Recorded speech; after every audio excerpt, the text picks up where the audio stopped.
Então vamos lá, galera, continuar com os estudos, ok? Hoje vocês vão abrir no livro didático, página 10, e peço que, enquanto vocês vão acompanhando o vídeo, vocês vão fazendo, como na sala de aula, as anotações, grifando também, tá? Aí no livro de vocês. Então, se for fazer as anotações, coloca na frente do título, tá? Então, o primeiro grupo que nós temos aí é o grupo dos metais. Os metais, eles correspondem aí na nossa tabela, ele coloca aí as cores que são utilizadas pela tabela do positivo, ok? Mas se vocês pegarem uma tabela que não é do sistema positivo de ensino, vocês precisam fazer a leitura da legenda para saber naquela tabela qual é a cor que corresponde ao grupo dos metais. Mas o que é importante que vocês, que os metais, eles abrangem o grupo 1A até alguns elementos ali do grupo 3, 4, 5A, tá? Mas principalmente 1A até 12 corresponde aos elementos dos metais. Também a série dos lantanoides e actinóides. Quais são as características dos metais? Então, primeiro de tudo, são sólidos a temperatura ambiente, com uma única exceção. Quem lembra quem é a exceção? Muito bem, o mercúrio. O mercúrio é a exceção. O mercúrio é o único metal líquido à temperatura ambiente. Eles são dúcteis e maleáveis.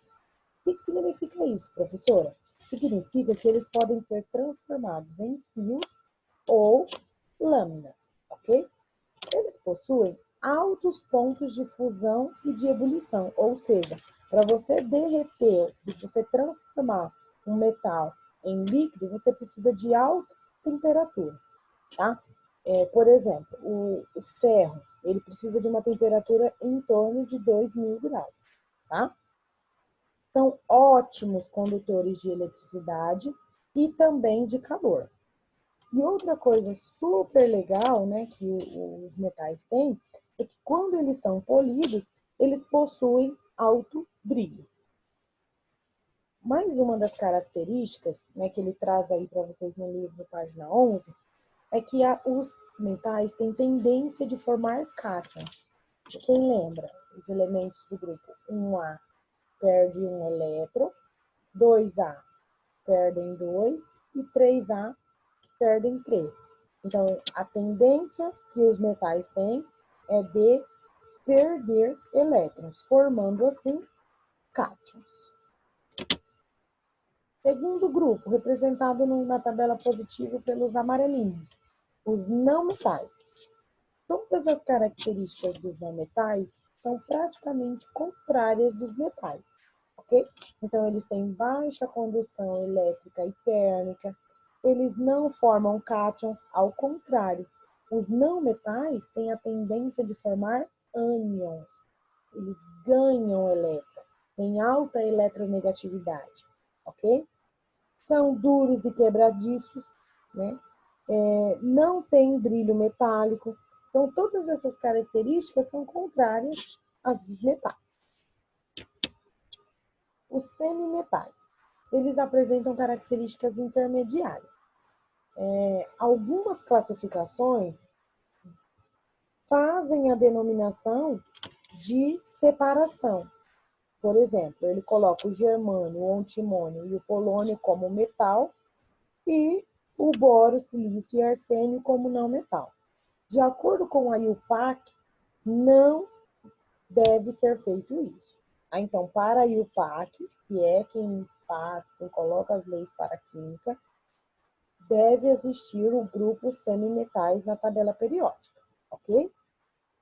Outra coisa super importante dos semimetais é que eles estão totalmente ligados à indústria, principalmente à indústria tecnológica. Pensando nisso, eles trouxeram uma pesquisa para vocês aí na página 3. Então, vocês vão fazer essa pesquisa no caderno. O título, né, que vocês vão colocar lá, pesquisa, página 13, sobre os semimetais.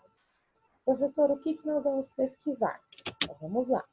vocês vão pesquisar algumas das principais empresas instaladas no Vale do Silício e vai indicar de que forma elas estão relacionadas com o seu cotidiano.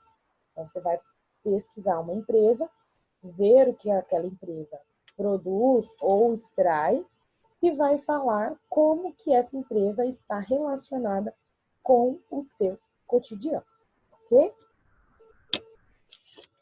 Os gases nobres.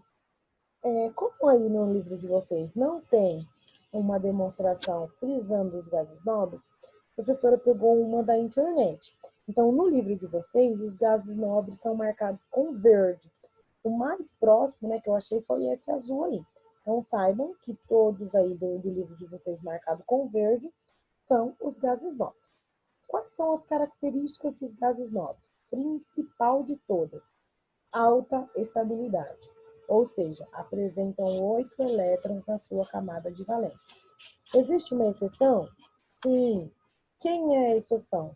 O gás hélio, que só possui 2 elétrons, ok? E o hidrogênio, ele coloca o hidrogênio separadamente. Por quê, professora? Porque ele não tem característica de nenhum dos grupos, nenhuma das divisões da nossa tabela periódica. Tá? Então, ele é um caso especial. Por que que na tabela ele é encontrado lá no grupo 1A? Porque quando realizamos a sua configuração eletrônica, ele tem na última camada um elétron. Por isso que ele é colocado no grupo 1A, ok? Característica do hidrogênio. É o elemento mais abundante no universo. E ele traz essa imagem aí para vocês, demonstrando que quando eu tenho a união de 2 átomos de hidrogênio, eu tenho a formação de um átomo de hélio e a liberação de uma grande quantidade de energia. Lá na página 14, ele coloca ainda algumas definições. Por exemplo, o que são elementos naturais? São aqueles encontrados na natureza. Elementos artificiais são aqueles que são sintetizados no laboratório. Então, existem alguns elementos na tabela periódica que ainda não foram encontrados na natureza, tá? Mas por que que eles estão lá? Porque conseguiram processá-lo no laboratório. Elementos cisurânicos são aqueles elementos que estão antes do urânio na tabela periódica. E os elementos transurânicos são os elementos que estão depois do urânio na tabela periódica. E agora é a sua vez. Vocês vão realizar as páginas 15, 16 e 17. Após realizar, podem enviar as fotos para a prof fazer as devidas correções, tá? Tenham um ótimo final de semana.